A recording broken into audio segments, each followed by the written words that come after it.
Test 1, 2.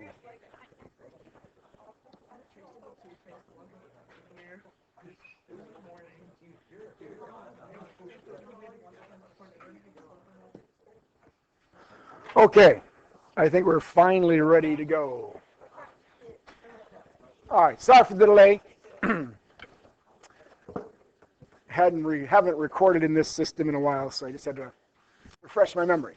So anyway, last Thursday, before you were forced not to come to school, we took a quiz over mitosis and cell cycle. And we were talking about the process of mitosis, which is the normal form of cell reproduction. Why, again, do we use mitosis? What's its purpose? No. Why do we want cells to divide? So we can grow, so we can replace things, and so we can heal or repair things. Okay? So mitosis, which is your standard form of cell reproduction, that's used for growth, repair, and replacing things. Right? It takes place in every cell in your body. It takes place in every cell in your body except where? What's the one place? Yeah, your sexual whatevers. Okay, what are your sexual whatevers? Okay. For guys, we're talking about not the penis, but the testes. And for girls, we're talking ovaries. Okay? So the mitosis occurs in every part of the body except the ovaries in females and the testes in males. In that case, mitosis is not what we want, because all mitosis does is make a clone, makes an exact copy of what you have. And in our testes and ovaries, we don't want to make clones. We need to make cells that have fewer chromosomes. Right? What we'll get to is the number of chromosomes is very critical to the species. In humans, what's the key number for us? 46. 46 is the critical number. Okay? Part of what makes you human, part of what keeps the species going is this number of 46 chromosomes. Well, if we used mitosis in our testes or mitosis in our ovaries, we'd make eggs that were 46 and we'd make sperm that were 46. So when you put sperm and egg together, 46 and 46 would not give you 46, it would give you 92. Give you 92, which means the next generation would go up to 184, the next generation would go up to 360, whatever. It just wouldn't work. You can't keep increasing the number of chromosomes. So sperm and egg have to be done differently. You can't make sperm and egg with the normal 46 chromosomes. So what we have is this process we mentioned called meiosis. Meiosis is about reducing the number of chromosomes. It's often called reduction division. You're reducing the number of chromosomes. Our sperm and our eggs actually only contain half, 23 chromosomes. So that when the sperm and the egg actually do come together, Dad gives you 23, Mom gives you 23 for a total of 46, which is key to the species. It's key to the number. So just trying to establish why we need meiosis.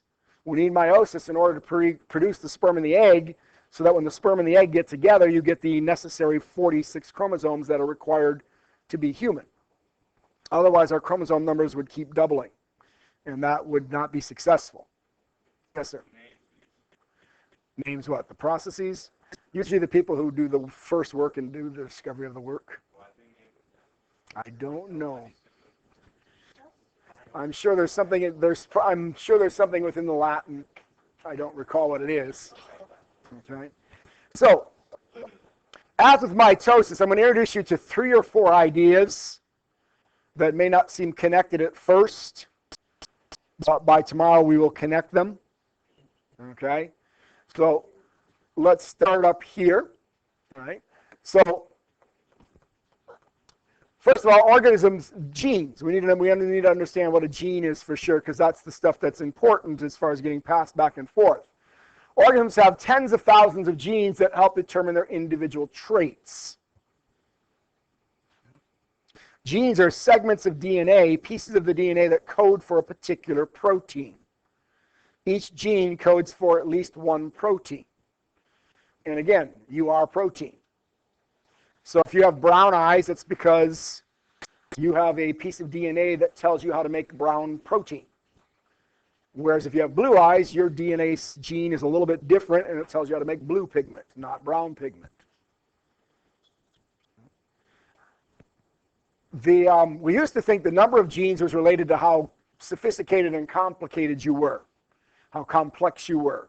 We now know the number of genes doesn't make a difference. We did a project starting back in the 90s called the Human Genome Project. The Human Genome Project we finished ahead of time in the early 2000s. And what it did is it mapped every gene on every chromosome. And we thought for sure, humans, we are top of the heap, man. We are the most sophisticated organism on the planet. We must be at least 100,000 genes, at least. Turns out we have 22,000 genes, less than a banana. All right. And it sort of was a little wake-up call that it isn't the number of genes that makes you sophisticated and complex. The fact that we have less genes than a banana didn't correlate with that. What we're finding out is our genes are a little bit more sophisticated, and therefore we don't need probably as many genes as some organisms do. But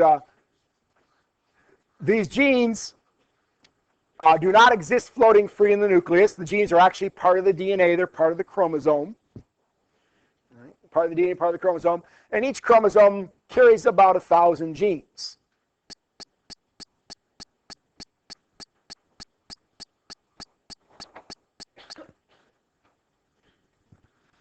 So if I were to look at a chromosome, or just one chromosome, I'll put the centromere in there.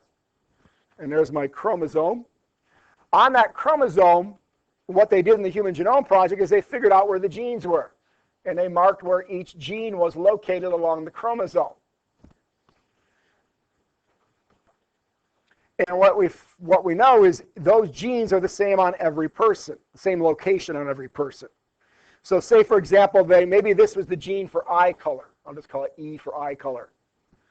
If that's where the gene for eye color is on that chromosome, that's where the gene is on every person on the planet for eye color. It may not be the same eye color, but that's where the eye color gene is located. Not making any sense there. Gene location is the same throughout the species. All right. And of course, you get how many chromosomes of each kind? There's 23, because they come in two pairs. One comes from mom, one comes from dad. So for every single chromosome, there are two. There's a pair, one from mom, one from dad. So maybe this black chromosome came from dad, and let's say this blue one came from mom. And that blue chromosome would be the same. We have the same genes in the same location. So if this is eye color, this will also be eye color. But maybe dad gave me brown-eyed gene and mom gave me the blue-eyed gene. Now, if I've got a brown gene from dad and a blue gene from mom, what does that mean for me? Well, that gets into something called genetics. And we'll get into genetics in a few weeks as to how you determine what the genes do. You know, maybe down here is a gene for, I don't know, hair texture. Maybe dad gives me a gene for curly hair and mom gives me a gene for straight hair. Well, what's that do for me if I get a curly gene from one parent and a straight gene from another parent? What's that going to do? All right? That gets into genetics. All right? But this is a pair of chromosomes. That's one pair. They would have the same genes in the same location. And in the humans, there's 22 more pairs.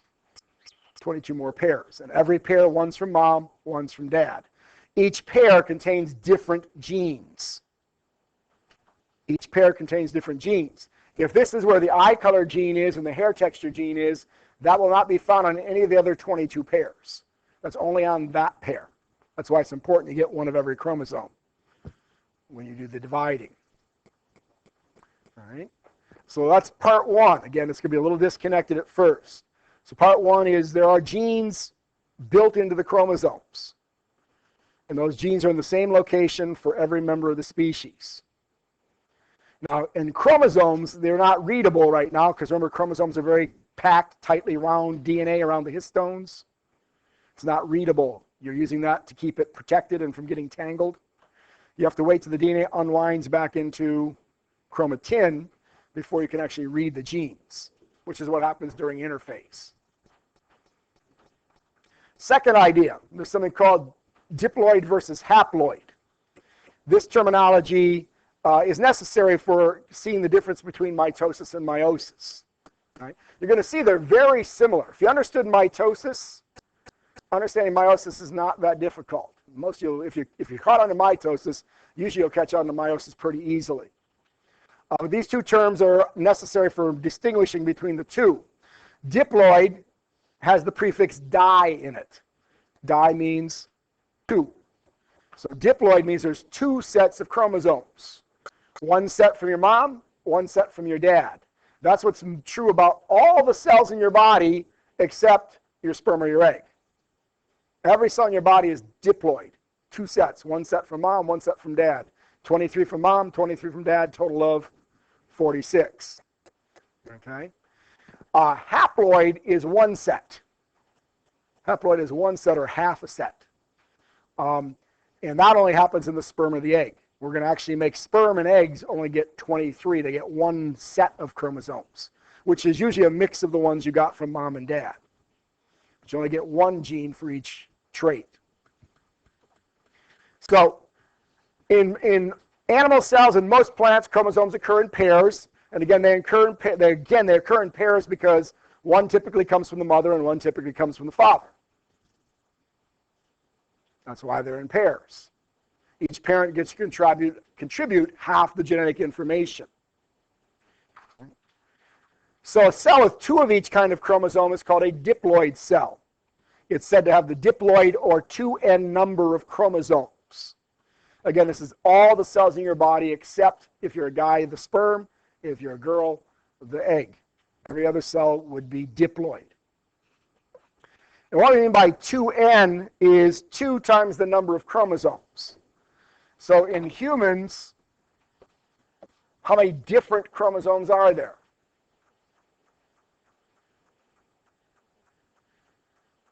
How many chromosomes does each parent give you? 23. There's 23 different chromosomes. So we say there's the diploid number is 2 to the 22 times 23 for a total of 46. All right. There's 23 different chromosomes. You get one of each of the 23 from dad, and you get one of each of the 23 from mom. So there's one set of 23 from dad, one set of 23 from mom, combined 46. And that's called diploid. When we go to make sperm and egg, we have to cut that number down to what we call haploid. So if you want to reproduce sexually, you have to be able to make haploid cells. And haploid means that you're going to have a haploid number, or what we call 1n. You're not going to have two sets, you're going to have one set.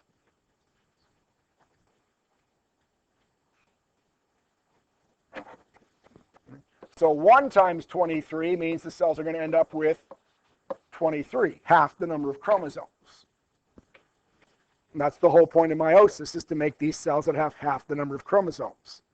Now that 23, that might be 7 blue ones that I got from mom and 16 black ones I got from dad, for a total of 23. You're going to give some of the chromosomes, by random chance, you're going to give some of the chromosomes you got from your dad, and you're going to give some of the chromosomes you got from your mom. But you only get to give one of each. So just randomly, that could be 12 and 11. That could be 18 and 5. Am I making any sense there? Okay. So if you think about it, your mom gave you 23 chromosomes. Well, where did her chromosomes come from? Your grandmother and your grandfather. Right? She might have given you more of your grandfather's original chromosomes than your grandmother's, or vice versa. It was totally random. Yeah. Okay.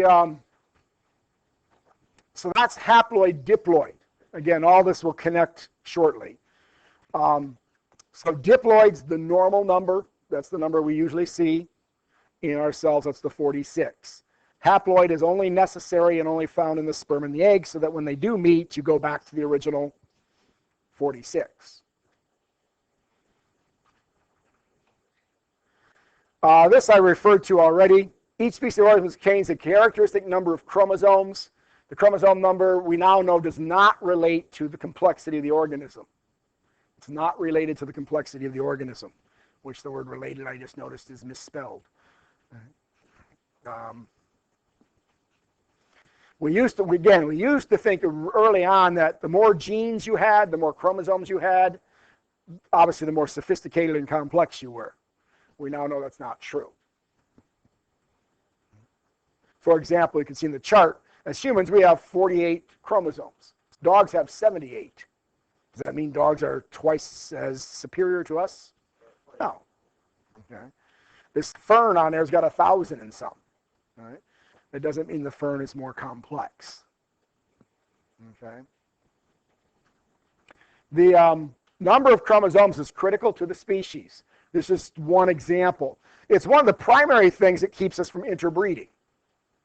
Nature doesn't want the species to interbreed. What would happen if all the species interbred?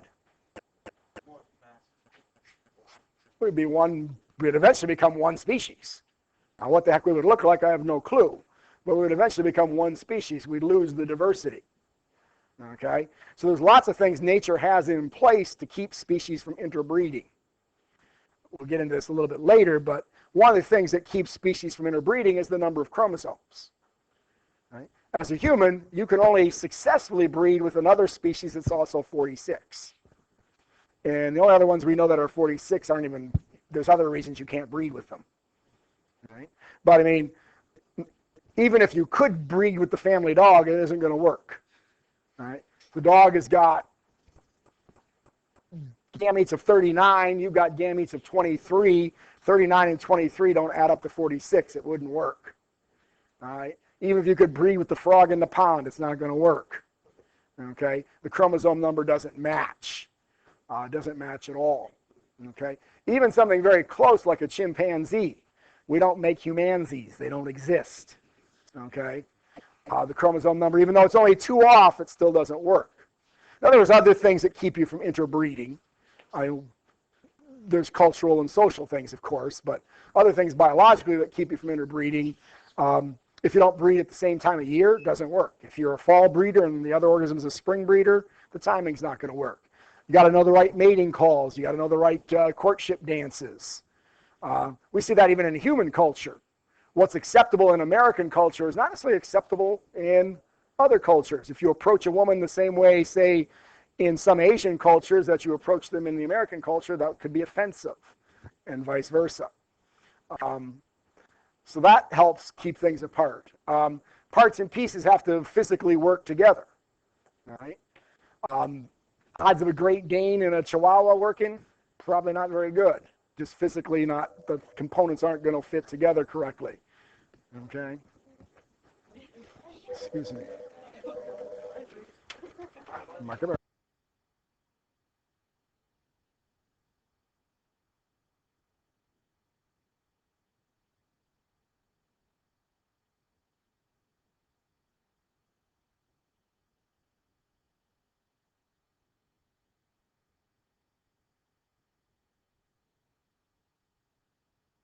So, chromosome number is important to distinguishing the species, but there is no correlation to complexity.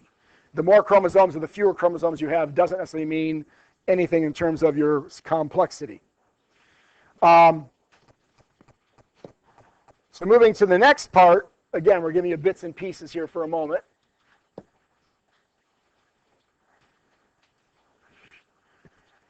In the mitosis, we talked about sister chromosomes, sister chromatids. In meiosis, we also have to bring in a term called homologous chromosomes. There's a slight difference between the two that is important. So chromosomes of each pair in a diploid cell are called homologous. Homologous chromosomes have the same genes for the same traits, but it doesn't mean they're identical. It does not mean they're identical. You have the same genes for the same traits. That comes from the two words, homologous. Prefix homo means the same. And logos comes from a word called loci. Loci is the location of the gene on the chromosome. So homologous means they have the same genes in the same locations. So if I go back to my previous picture here for a moment, this black and blue one would be considered a homologous pair because they both have the same genes in the same locations. They're not identical. One's brown and one's blue. One's wavy and one's straight. But they are the same chromosomes carrying the same information. They're homologous. Homologous pairs, one come from mom, one come from dad. So you have two homologous pairs for each of the 23 sets. When you go to have children, you only get to give one or the other. You only get to give one of the homologs. You don't get to give both of the homologs. So if this was your genes, when you go to have children, you're going to have some eggs or some sperm that have just the black chromosome in it, and you'll have some egg or sperm that has just the blue chromosome in it. Because you either get to give the blue one you got from your mom, or you get to give the black one you got from your dad. You don't get to give both, because your partner is going to give the other one. Going anywhere? All right. So homologous chromosomes are chromosomes. They're the same length, same size, they carry the same genes, but they're not necessarily identical. Whereas sister chromosomes are what makes a sister different. They are identical. They're exact copies that we make during the S phase. So the sisters would be, the blue one during the S phase would have made an exact copy. You'd have the same genes in the same location, and they'd be the exact same genes. And during the S phase, the black one would have made a copy. And again, they'd have the same genes in the same location, exactly the same. All right? So those are two pairs of sister chromosomes. Collectively, they are homologous chromosomes. Same length, same genes. Not going anywhere.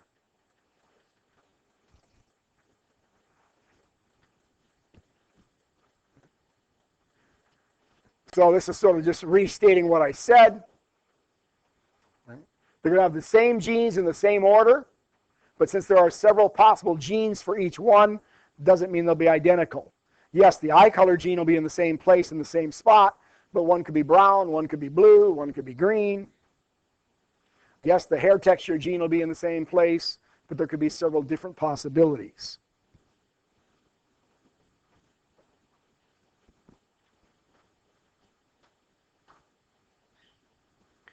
In this picture, as they are showing, this is a homologous pair. Same genes, same bands, we got the same bands in the same location, except this one's got a dark band, this one's got a light band. They're homologous because of the same length, they have the same banding or same genes, but they're not identical. And then, of course, these would be both sisters. So here it's showing the homologous, here we're showing the sisters. These are sisters because they're exact copies. Can we see the difference? So as we go into meiosis, that's going to be helpful. Understanding the difference between the homologous ones and the sister ones. Sister chromosomes, again, just to be redundant, sister chromosomes are made during the S phase, the replication phase. They're exact copies. Homologous pairs exist because one came from mom and one came from dad. They carry the same information, but not necessarily identical information. So, again, giving you bits and pieces still. First thing is there are genes. There are typically 1,000 or more genes on each chromosome. And the set of genes is unique to each chromosome. Second idea is these chromosomes can be arranged either in a diploid number or haploid number. Most cells are diploid, which means they have two full sets. One from mom, one from dad. Total of 46 in humans. Only in the sperm and egg do we want haploid cells, which contain only one set of 23. Why? So that when sperm and egg unite, we're back to the original 46.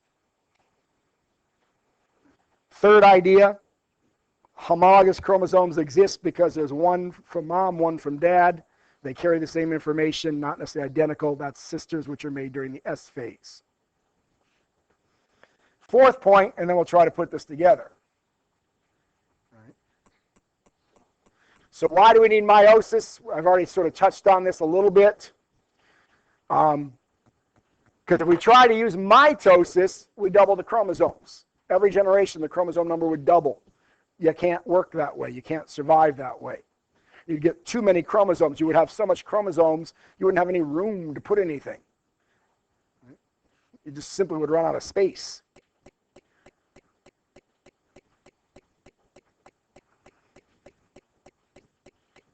The key is right here.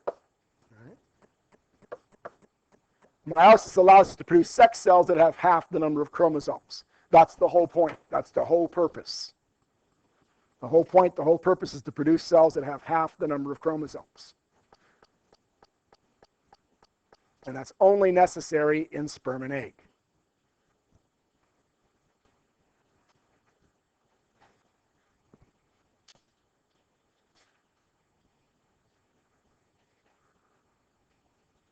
Give a moment for folks to catch up here.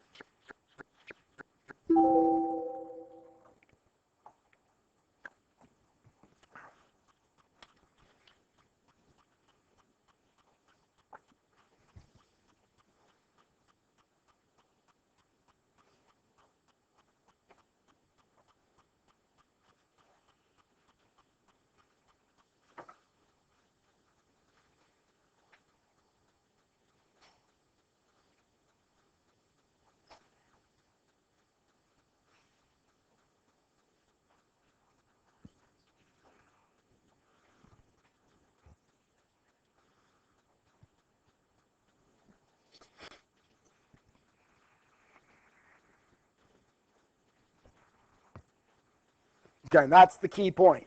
We need this process to produce cells that are haploid. Couple notes about this before we get into the actual process. Again, we've already mentioned meiosis only occurs in ovaries and testes. Another difference is meiosis has two divisions, where mitosis only divided once. Mitosis divides once, meiosis divides twice. And that's how we're going to cut the number in half, is by dividing twice. And we call those phases meiosis 1 and meiosis 2, real original. But we just call it phase 1 and phase 2. All right? Meiosis begins with a diploid cell, and by the time we're done with meiosis, we're going to have 4 haploid cells. So we start out with a diploid cell, and when we're done, we're going to end up having 4 haploid cells, 4 cells with half the number of chromosomes. These are what we call the sex cells or the gametes. The gametes is the proper biological term. So we talk about gametes, we're talking sperm and egg. Right. Male gametes, of course, are the sperm. Female gametes, of course, are the eggs. We go about it differently, guys and girls, on how they make their gametes, and we'll get into that a little bit later. Right. Guys are more into quantity, make as many as you can, and girls are more into quality, make one good one. Primarily because they have to carry the child. That's why they put more focus on producing one good solid gamete versus guys, which don't have to carry the child.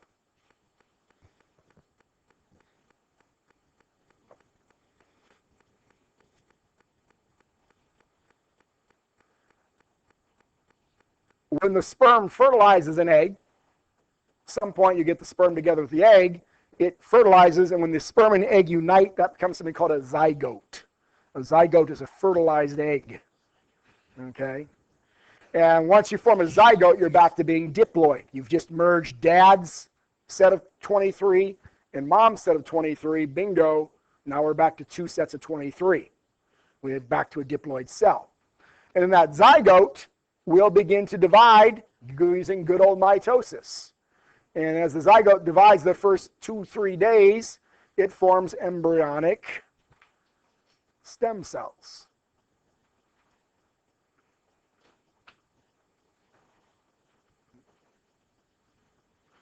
So here we switch back to mitosis because now we want to make clones and we want to grow and we want to develop and become a new human.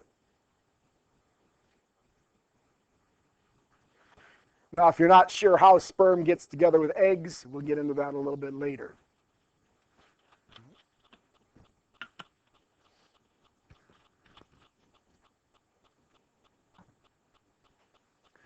on the board here, it's sort of a quick snapshot. Here's mitosis. We take a diploid cell, 2N diploid cell. It divides once, and we make 2 new cells that are also diploid, just making clones. Meiosis, it starts out the same. It's not, but it looks like it is. But then we divide a second time to create 4 cells that are haploid. So 1 division gives me 2 new cells that are identical copies. Here we got 2 divisions that give me 4 cells that are half the number of chromosomes.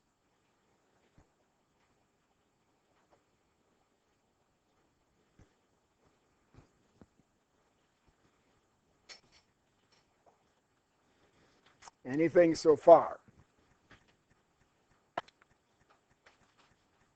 Again, I want to acknowledge that's a lot of bits and pieces. Now we need to put that together so maybe it'll make some sense. Okay? Right now I'm just giving you sort of bits of information so that we can apply it to this process here. I think in this case, don't worry, we'll finish it all before the end of the hour. I think in this case, if you want to, using color can be helpful in following what's going on. You're welcome to borrow the pencils there if you want. I'm not requiring anybody to use color, but I think it can be helpful. Okay.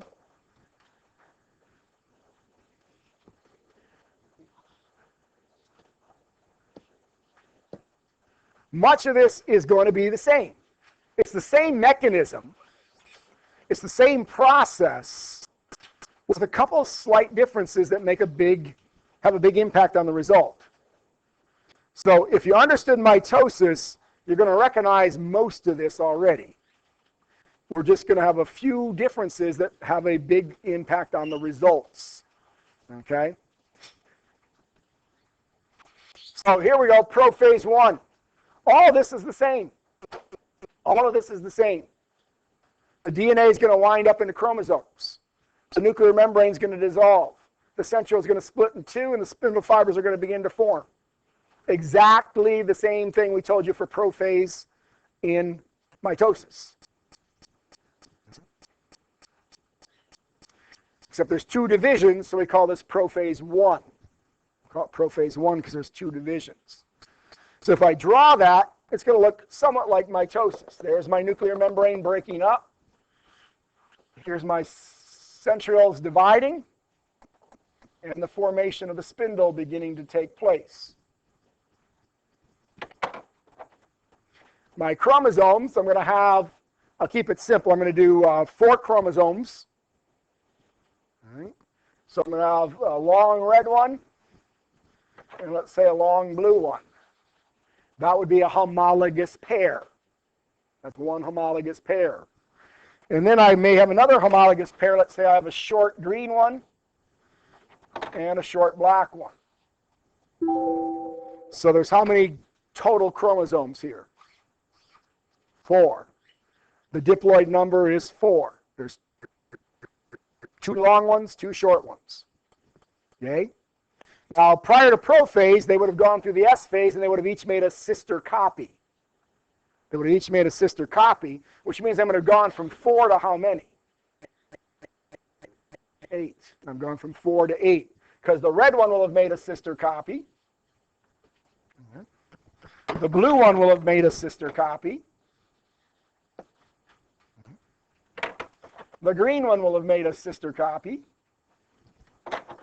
And the black one will have made a sister copy.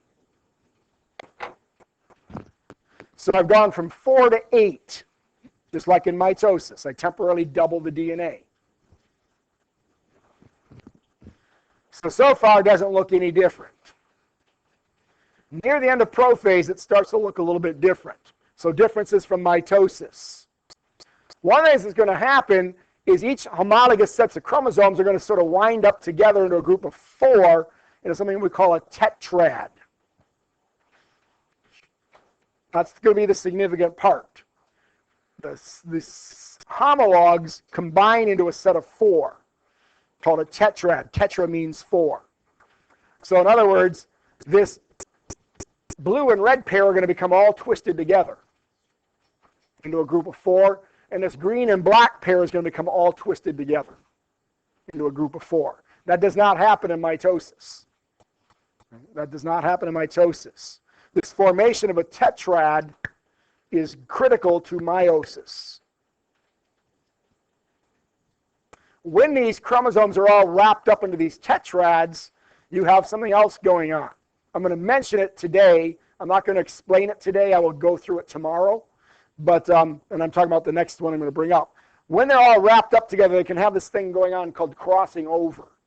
Now, again, I'm not going to explain that right now. I will come back and explain crossing over tomorrow. But essentially what happens is when the chromosomes are all tangled, they can switch parts. And by switching parts, you can make new combinations, new variations. So if you ever had a characteristic that you can't match up to either one of your parents and you start wondering, I wonder if dad's really dad. Could be crossing over, so don't discount them yet. Okay.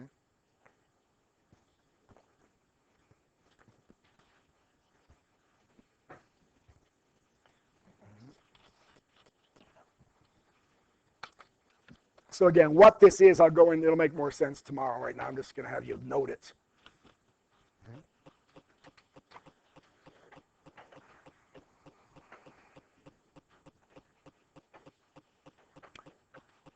Then we move into metaphase 1. Metaphase 1 is the big difference between the two. The big difference between mitosis and meiosis in metaphase 1, it's how the chromosomes line up. In mitosis, remember, they line up in pairs by 2s all across the equator. So you'd have a blue pair, you'd have a red pair, you'd have a green pair, you'd have a black pair, all lined up in 2s. Well, in meiosis, they don't line up in 2s, they line up in 4s. They line up in tetrads.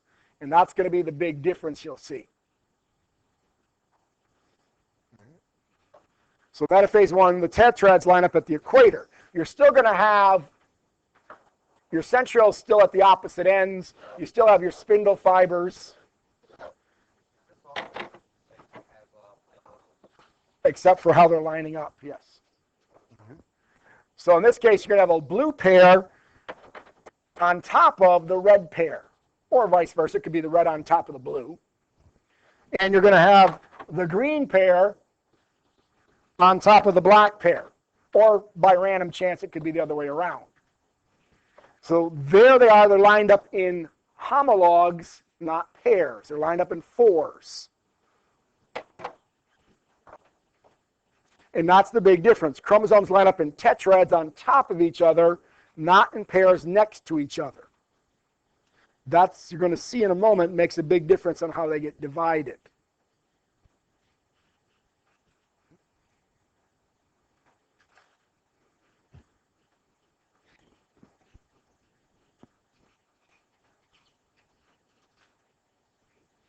I'll let people sort of catch up here a second. Making any sense there? So this was mitosis. It'd be red, blue next to it, black, green next to it. They wouldn't be on top of each other. They would not be on top of each other. They would not be in 4s. They'd be in 2s. So as a result, when we go to anaphase 1, same concept. Spindle fibers are going to shorten, and they're going to pull chromosomes apart. Only they're not going to pull the sisters apart. They're going to pull the homologs apart. They're going to pull not the sisters apart, but the homologs apart, which means both blue chromosomes go one way, and both red chromosomes go the opposite way. I'm not getting a blue and a red. I'm getting blue or red. That's the difference. If this was mitosis, I'd get a blue and a red. In meiosis, I don't get both. I get one or the other because as the parent, you only get to give one or the other. Because your partner is going to give the second one. Yes? Somewhat.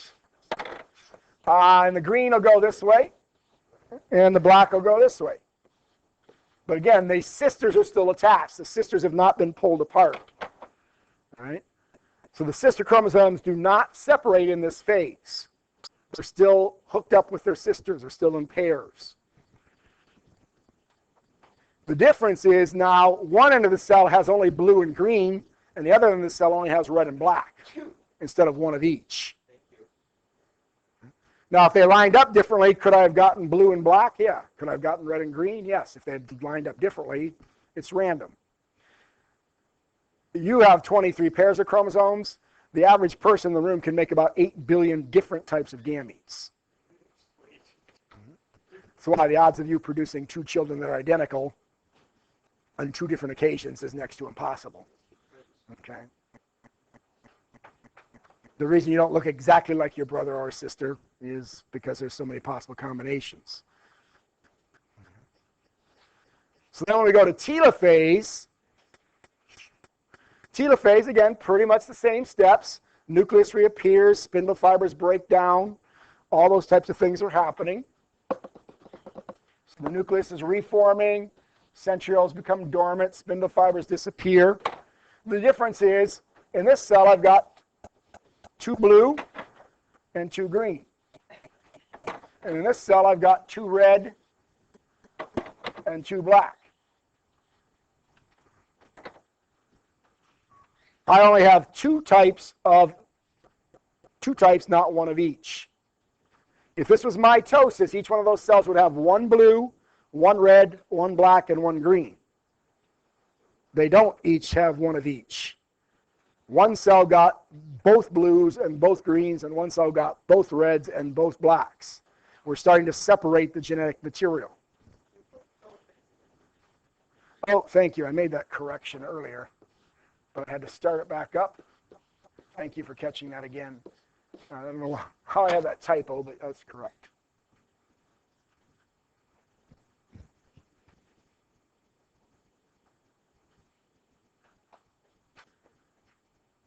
So that's the end of the first division. That's the end of the first division. The big difference, and I can't stress it enough, the big difference is right here. In metaphase 1, when they lined up in 4s in tetrads, that forced you to make cells that got 1 gene of the homolog or the other.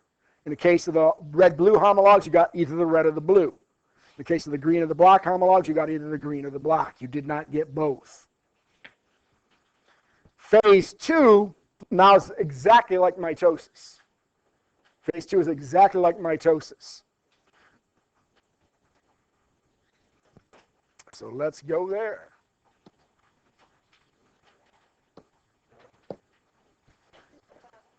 All right. Phase 2. So depends on the organism. Sometimes these cells will go into a brief interphase. Sometimes. Other cells will skip interphase and go right into the second division. This varies. So if we go to prophase 2, same concepts. Nucleus starts to disappear. Spindle fibers separate or form. Nucleus. And again, one's got a blue-green combination, and the other's got a red-black combination. These are no longer identical cells. We're going to divide a second time, but as I put in red here, we don't go through a second S phase. We do not copy the DNA a second time. That's what allows you to cut the number in half. We will not go through a second S phase. We will not make another copy of the DNA because they already have sister copies. So they're not going to make another copy. So we copy once, divide twice. If you do the math, that cuts the number in half. Copy once, divide twice. That's going to cut the number in half.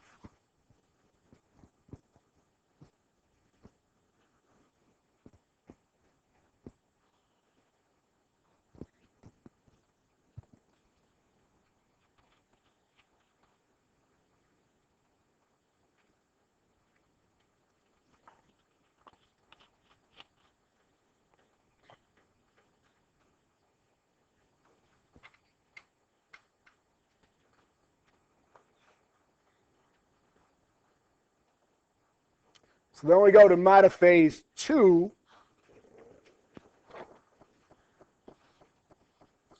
Same concept. In this case, now they're going to line up in pairs, just like in mitosis. The blue pair will line up, and the green pair will line up. And in this cell, the red pair will line up, and then the black pair will line up. And as in regular mitosis, spindle fibers will attach to the centromeres.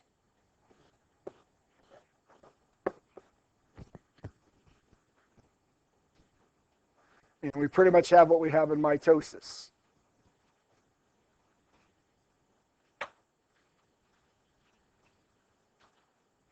And then when we get to anaphase, which will probably be as far as I get today, spindle fibers are going to shorten, and now we're going to pull the sisters apart just like we do in mitosis. One blue chromosome goes this way, one blue goes that way. One green goes that way, one green goes that way. One red, one black, one black. And now we're separating them back into single chromosomes. Okay? Which I wish I could show you the final picture, but we didn't get this far in any of the hours, so I'm going to pick up here tomorrow. If it's still not connecting, that would be normal. All right, give me through tomorrow, and I think we can get it to make sense for the most part.